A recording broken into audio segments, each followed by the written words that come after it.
This is Dr. Karen, and this is the Are They 18 Yet podcast, where I help parents raise independent, self-sufficient kids without sacrificing their own identity and sense of purpose. I'm here to share practical day-to-day solutions for raising kind, successful, well-adjusted human beings and actionable advice for supporting systemic changes so we can make this world a more inclusive, accepting place now and for future generations.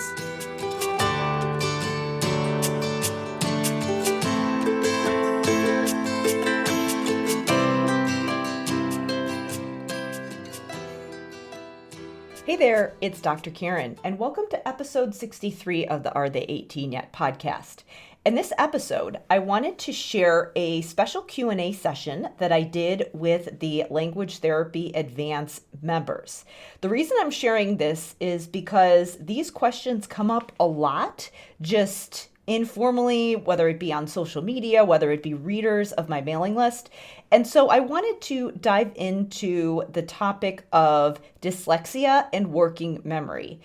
And a lot of times, depending on who's asking the question, obviously if it's an SLP who's asking versus a parent who's asking versus a teacher, the question is a little bit different. But really, the question comes down to if you have kids who struggle with things like processing and attending and following directions, learning to read, how do we help them?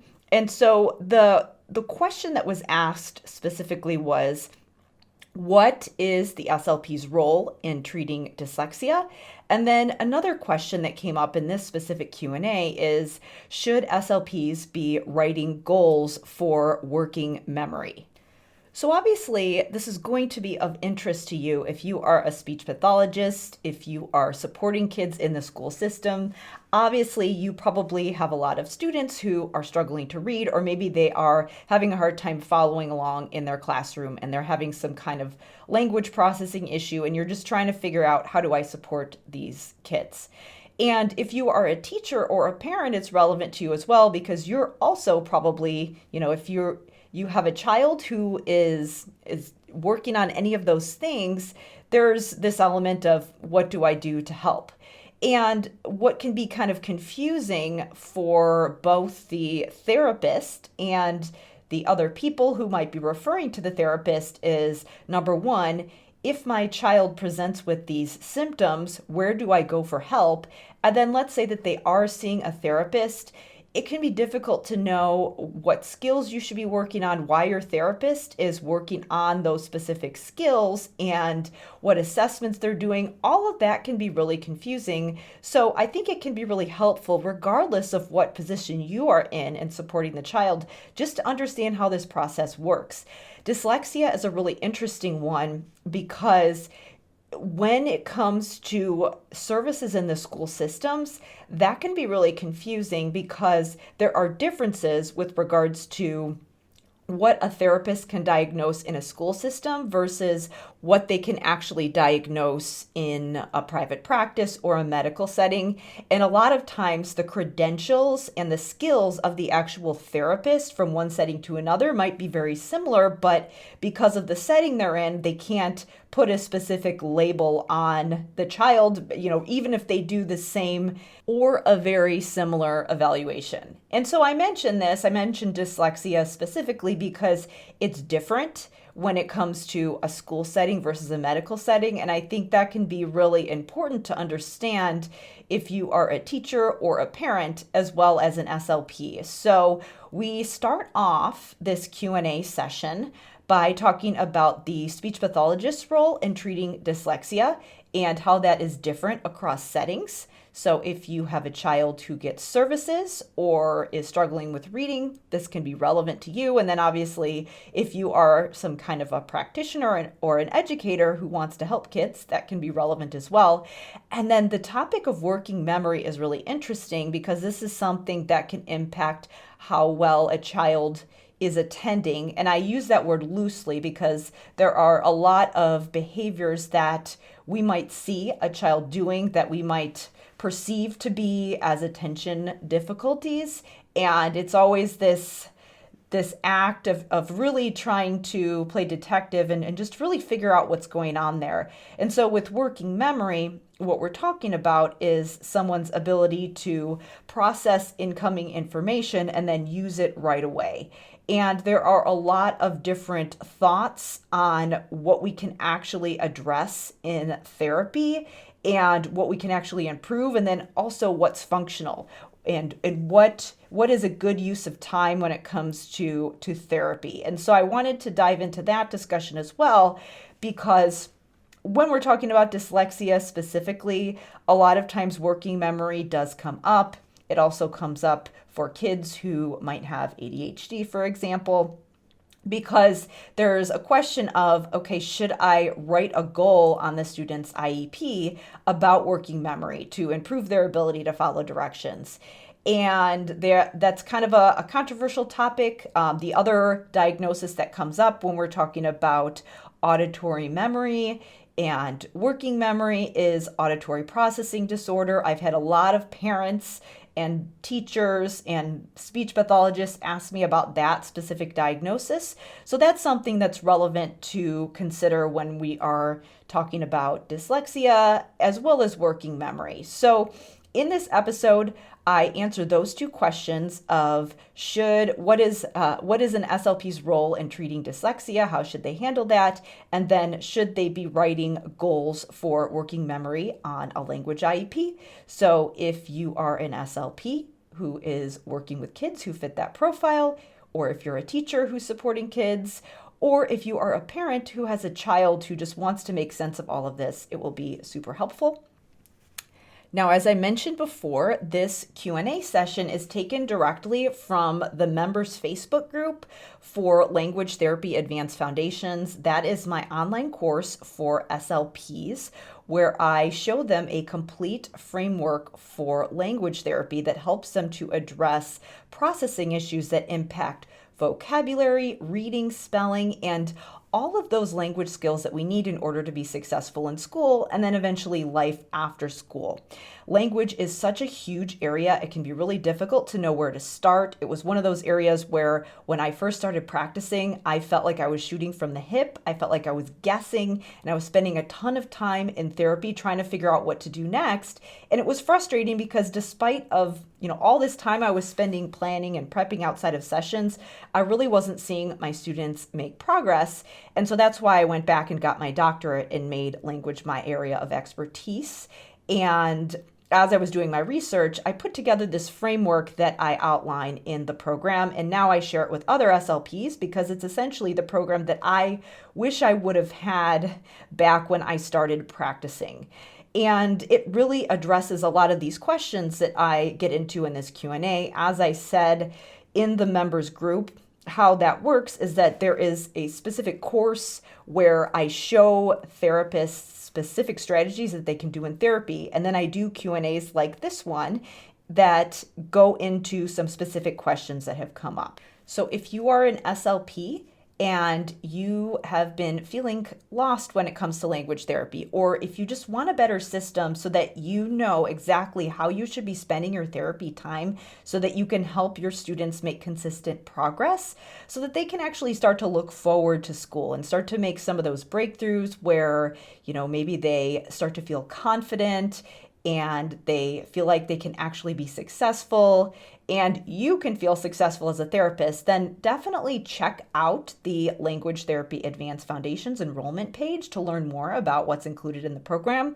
To do that, you can go to drkarenspeech.com/language therapy. Again, that's drkarenspeech.com/language therapy.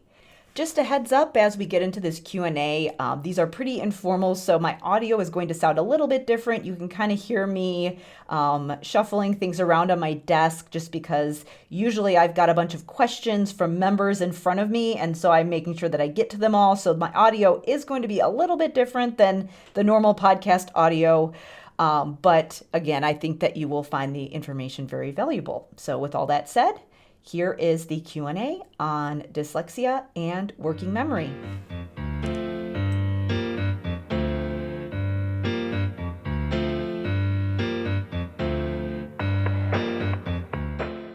So you may have noticed that when you log into the training modules, there's the framework, and that's the starting point. And a lot of people, when they come in here, sometimes they want something that's a little bit more scripted, more of a curriculum, do this exact thing step by step in your sessions. And as you're probably already starting to realize, that's really hard to do when it comes to language therapy and just therapy in general when it comes to being an SLP, because there are so many individual cases. And if I were to create a step-by-step guide for every single case that there was out there, that would be hundreds and hundreds of hours of videos. So what I've done is I have made the framework and the starting point, and that's where you can get that jumping off point where you can create your own customizations, because really that is the sweet spot, because we can't just totally start from scratch with no framework, because that's really inefficient.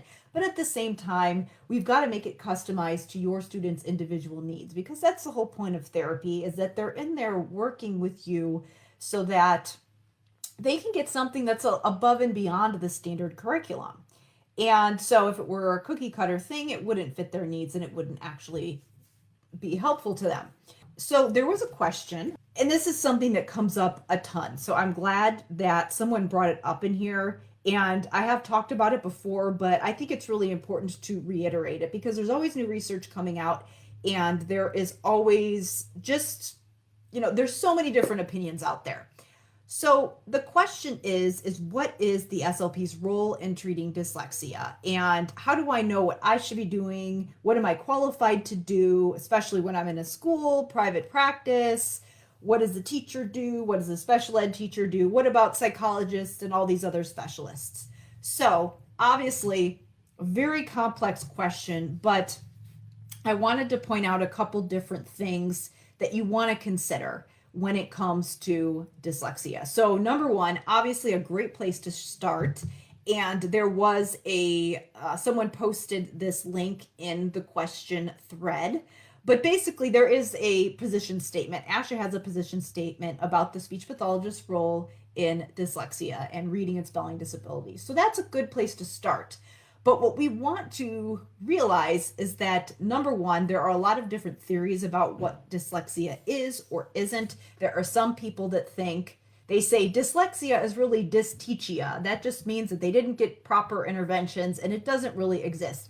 And then there are other people on the end of the spectrum that say, on the other end, that say there is an actual neurological difference in the way that they process. Regardless of where you fall on that spectrum, I think saying that it doesn't exist is a bit extreme, but I think that there are many times when it is diagnosed that maybe there wasn't appropriate interventions in place. So maybe there are times that it might be erroneously diagnosed, but we know that for whatever reason, some people have a hard time making those connections. So that means that you might see issues with phonological awareness, morphological awareness, and those things are going to cause issues decoding. And that means that a lot of those typical teaching strategies, which require a lot of implicit learning to take place. And I'm not saying that teachers aren't doing a good job, but there's only so much that they can do. So a lot of times the interventions that are out there and the curricular materials, they present a lot of information and a lot of different patterns, a lot of different orthographic patterns that require students to figure a lot of those things out on their own. So if you're someone who can implicitly just pick up on some of those different patterns and pair them up with different phonological patterns and just kind of figure it out on your own, then you're going to respond fine to the typical general education curriculum. But, and for those types of things, when we do these sight word drills where we're doing flashcards and things like that, and we're not explicitly pulling, drawing connections between the print symbols and the different linguistic patterns in the word, whether it be drawing connections between the letters and the sounds, or drawing connections between the morphemes and what they mean or how they're pronounced, all of those things. And honestly, all students benefit from that. But some people are able to put it together on their own without being explicitly taught better than others. So that's why a lot of them are doing just fine when they're doing some of that rote drill type of things that are often recommended in curriculums. But if you have a student who struggles making those connections, typically a lot of those students who have a dyslexia diagnosis, they're going to struggle with those, with understanding those explicit or those patterns. So they might have a hard time remembering those different spelling patterns. So we might need to directly explain this pattern, or these letters that go together make this sound, or point out those specific prefixes and suffixes in words, all of those different patterns and how they're pronounced and what they mean. We're going to have to be more direct with them and give them more direct teaching, a lot of times above and beyond what teachers have the capacity to do in the general education curriculum. So all of those things that I just mentioned are very typical of students who have a dyslexia diagnosis and are also very language based. So because of that, they are absolutely within your scope of practice. And actually, you are an ideal person, sometimes better than some of the other people who might be working on it, because you have that background in language. Now, that's not to say that teachers don't do a good job. There are a lot of teachers who do have a good understanding with that, but then there are some that don't, depending on their level of training. So yes, you're absolutely qualified to do that. But not everybody understands what you do as an SLP. So with that in mind, it is kind of our responsibility to educate and do it in a way that's diplomatic so that people are open to it and make people aware of what we do, that we're more than just the person who helps kids who stutter and helps kids who can't say R. So with that all in mind, yes, you're qualified, but then there are some legal things that you have to consider. And I'm referring to mostly how this works in the US school systems. It might apply to other countries as well. But when you are working in a school system, the school districts, because they're not a medical setting, yes, there is a whole adverse effect, but they also can't be the ones to diagnose, to give you a medical diagnosis. And dyslexia falls under the category of medical terminology. So that means that school districts often cannot actually give a student a dyslexia diagnosis. What they will typically do is use the school's eligibility categories. So that typically might be specific learning disability in the area of reading. Sometimes you might see other diagnoses if there are comorbid things going on, like maybe they might have an other health impairment or something like that.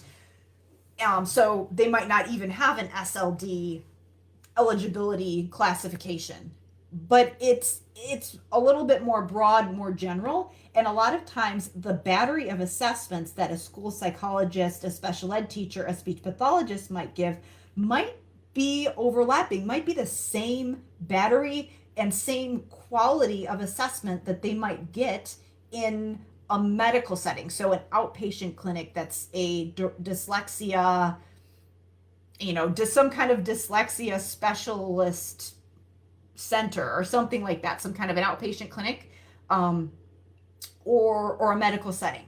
So any of those things, if they're in a medical setting, they can give that diagnosis. So the testing could be exactly the same, but they just are able to use that terminology because they are not the school setting. So it's kind of a semantic argument if you're looking at it that way. And the thing is that, and this is not to discount anything that private practitioners do, but keep in mind that if you are in the school with the student, a lot of times you have more context and you know the student better than that person in the outpatient setting. And so that's a double-edged sword. Sometimes it means that you might have biases. Sometimes it might mean that you actually have better insight. Same thing with the outpatient clinics. Sometimes they're able to do more because they have more resources and more time than the school, and they are coming in as a third-party less biased perspective. They're not maybe as emotionally involved, so sometimes that can be a good thing. But then on the other hand, they are getting a smaller picture of that student, so sometimes they can be limited. So there's pros and cons of both. Ideally, what you want to do is be a team, be a partnership, be working together.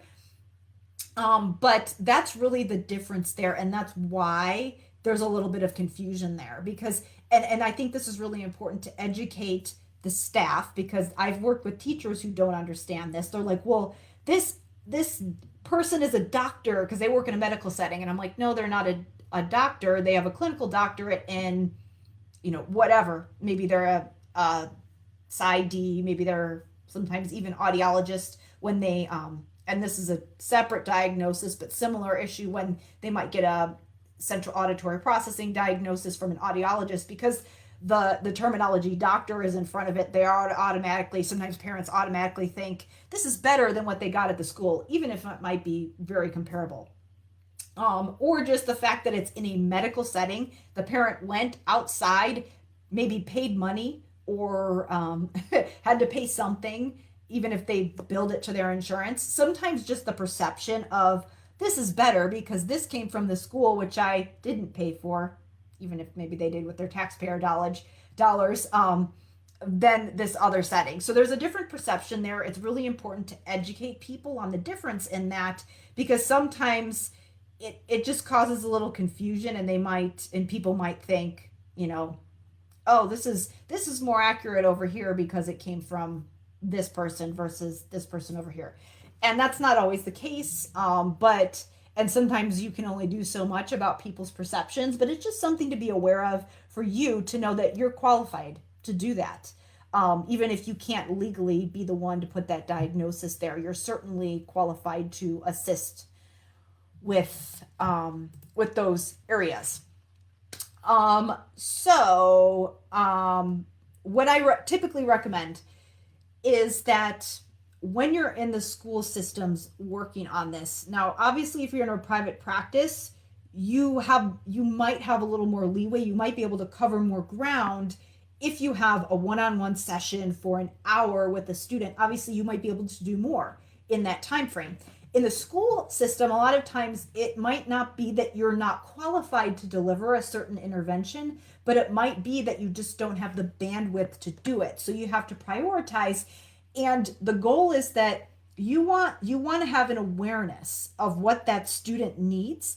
And as a person who is an expert in that area, you want to make sure it's being done somewhere, whether you are consulting with someone and then they're delivering it, or you're the one delivering it directly. So how it could look, how it often looked for me, was that I would dive into things like syntax and morphology and even some of the semantic things, because nobody else was really doing that. The special ed teacher actually did quite a bit of vocabulary intervention as well. So she was hitting on the semantics as well, but I was doing it in a more meta, looking into the syntax of definitions and things like that. And she was doing it a little more broader, big picture, high level comprehension, using context clues, even though I could pull some of that in some of the time. So she was hitting it from a different angle. And then the special ed teacher was doing more of the phonological awareness and specific spelling patterns, even though I was qualified to do any of those things. And if I were in private practice, I might want to be doing all of those things. So you really want to figure out how it's going to work for your individual team, and know that you can have those conversations. And obviously, if you see somebody doing something and you know that it's not exactly in line, you have to be careful about how you have those conversations, because nobody wants you to just barge into their classroom and start schooling them on things. That won't probably come across very well. But if you have that regular dialogue with them, a lot of times people will come around, especially when they see you as a person who can help. I did have a lot of teachers where it was like, initially they'd have their way of doing things and based on, whatever their experiences were before me, but then they might come to me and be like, you know what, I'm really stuck with so-and-so on this skill. like what else can we do here? And there would be a brainstorm session, and then that's where I could kind of put my 2 cents in, and they would start coming around to those things. So when it comes to dyslexia, again, you want to just be aware of all of those things, the legal terminology, the all the politics there. And what's really great is that if you do have a student who does have an outside practitioner, that's another person that you can work with that can do some of those things that maybe you aren't doing. A lot of times if you have that open dialogue, it's like, hey, the student is really struggling with this, and this. I can only get to these things, but I know that they need these things. Maybe you could be doing those things and, pull in some of what I'm doing, and we can, again, like I say, divide and conquer. And sometimes when you can be on the same team, that's always ideal. All right, so that's the whole dyslexia discussion. Let me peek here and see what some of the other questions are. Where I'm going to go next is there were 2 threads that asked about working memory and phonological memory. So a lot of these assessments that are often done by reading specialists or psychologists, experts in the area of dyslexia, or people who have been trained in some of those programs like Wilson, who have different testing batteries for things like phonological memory, working memory, digit span, and this kind of falls under the window of the auditory processing diagnosis as well. So there are, again, hot topic, especially with the auditory memory. And I think that these 2 things overlap as well, because we do see a lot of kids who have a dyslexia diagnosis who do have that poor working memory. And then we also see kids who have an auditory processing diagnosis, or both. Sometimes they might have both diagnoses, or the parent might be considering one or the other, that also have the issues with working memory. So the thing about that is that there have been some studies that have looked at the same profile and the practitioner and the diagnosis that the student was given was dependent on the practitioner. So if they went to a psychologist, maybe they got an attention deficit diagnosis. And if they went to a speech pathologist, it was speech and language impaired. And if they went to an audiologist, it was central auditory processing disorder. And so I'm not saying that whether or not certain diagnoses exist, but we have seen a pattern of kids who have a diagnosis of dyslexia, central auditory processing. We know that they have issues with decoding and working memory and that high level comprehension. And we know that improving things like vocabulary, let me say that again. We know that improving the vocabulary skills can impact the ability to decode and comprehend, specifically when we are working on things like diving into syntax and sentence structure, so understanding how sentences go together, and then also those things that impact decoding like phonological awareness and morphological awareness. And we know that intervening in those areas results in a functional improvement, and it can improve that high-level processing. Because we know that those things work and we know that those things have an impact on those other functional skills, that's why I really dive into those things in this program. You only have a finite amount of time with your students. You need to be focusing your therapy time and the way that you write your goals on the things that we know work. Now, that being said, there is some controversy as to whether or not, number one, something like an auditory processing diagnosis even exists. Some people think it doesn't, and that it's just language processing issues. And then there's also the issue of whether working on those particular skills actually results in a functional improvement. As of now, there's not a lot of evidence that shows that working on rote memory, so for some of those things like digit span, just rote recall of words, all of those things, there's not a lot of evidence that you can actually improve that. But you can improve overall processing if we understand the content. So a lot of times what actually impacts your ability to retain things is your ability to understand those words.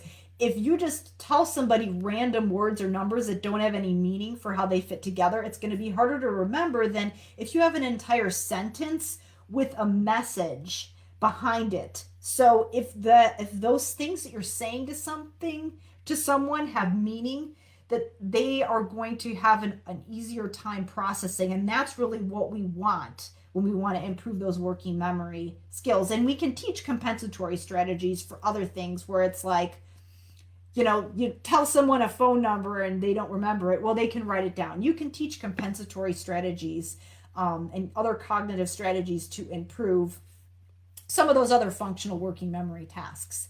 So with that all being said, the question is, should I write a goal on working memory and some of those other like phonological memory and things like that? I would err towards not if it's something that's not functional. So let me just give you a couple examples here. So saying something, saying like, will improve digit span, from like 3 numbers to 5 numbers. So like you say 259 and they can remember that. And then you want them to be able to remember 5 digits. Well, it's not that functional. But if you were to have some goals for maybe following directions with multiple critical elements or something like that, a lot of times those are something that falls under the window of auditory memory, working memory. If you're working on those goals, what I recommend you do with them is make sure that you embed those functional vocabulary skills within them. So instead of just randomly having your students rote, repeat things that they hear auditorily, embed something functional in it. So you might have directions with key vocabulary concepts embedded in them, so they're getting some exposure to those vocabulary words. My philosophy is, again, we only have so much treatment time, so you want to make what you do count. So to me, it's kind of a gamble where it's like, if you're choosing to focus your therapy on these things over here that might work, but we don't have a lot of evidence to show that they do work, such as those rote skills, then you're potentially taking away time that you could be spending on these other things that do work, that you don't even have enough time to work on. Like, you don't even have enough time to work on these things that actually do have a lot of evidence to support them. So it's a little bit of a gamble to focus over here on these other things that maybe somebody is telling you need to work on or whatever. So if you're targeting them in a way that also is working on these things that we know do work, it's kind of like, well, we're not fully sure where we stand here, because there are some anecdotal reports that, some people say that they've seen these things work with case study evidence. To me, if you're working on those types of auditory memory and working memory skills in a way that also embeds these things that we know work, it's a little less risky, because you're like, well, I'm not quite sure if this thing works over here, but I'm going to pull it in a way that is also covering these things that we know work. And so that's the way that I see it as of now. Having said that, there are a lot of things in the field right now where it's like the people who are really hardcore on the, like, you need tons and tons of peer-reviewed evidence and a million meta-analyses to, even be able to validate using it in treatment. Well, that's not exactly practical, because it does take so long for those types of studies to be published. On the other end, you also don't want to be doing something that doesn't have a lot of evidence behind it. We want to keep in mind that even though some of these things that don't have a ton of peer-reviewed studies behind them with big control groups, there might be some case study evidence for them. And case study evidence, while it's not as strong as something like a meta-analysis or a study with a control group, it's still evidence. So it's not like we want to completely throw it out. These types of things give us some insight for some of those particular cases where maybe we're not quite sure what to do because there isn't a lot of research on it. So it's not like we should completely throw it out. So I'm still open to a lot of those things. Again, like, the whole auditory processing debate, I'm still open to what they have to say. And I'm always checking to see, all right, what's the up-to-date research on it? While at the same time, I'm not going to fully jump on that and, say, add it to the framework in here yet, because I want to make sure that you're spending your time on things that I know work. So with that all being said, not a lot of evidence. Don't feel like you have to include a working memory goal. If you think that your students might struggle with that, I would err on the side of doing the following directions goal, but make sure that you're embedding vocabulary into it. And again, there are some great discussions here where, we know that things like phonological awareness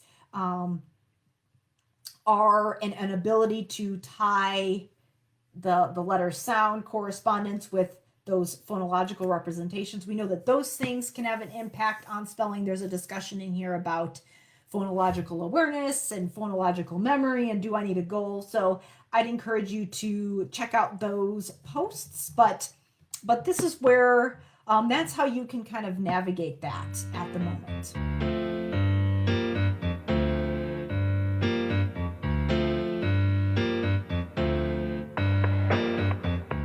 This is a good place to wrap up. Obviously, there are some other questions I answered at the end of this Q&A, but I wanted to keep it focused for this episode. Again, if you are interested in learning more about language therapy advanced foundations, if you're an SLP and you want a better system for language therapy so that you can give your students the vocabulary and language skills that they need to thrive in school, then definitely check out the Language Therapy Advanced Foundations enrollment page. Just go to drkarenspeech.com/language therapy. Again, that's drkarenspeech.com/language therapy.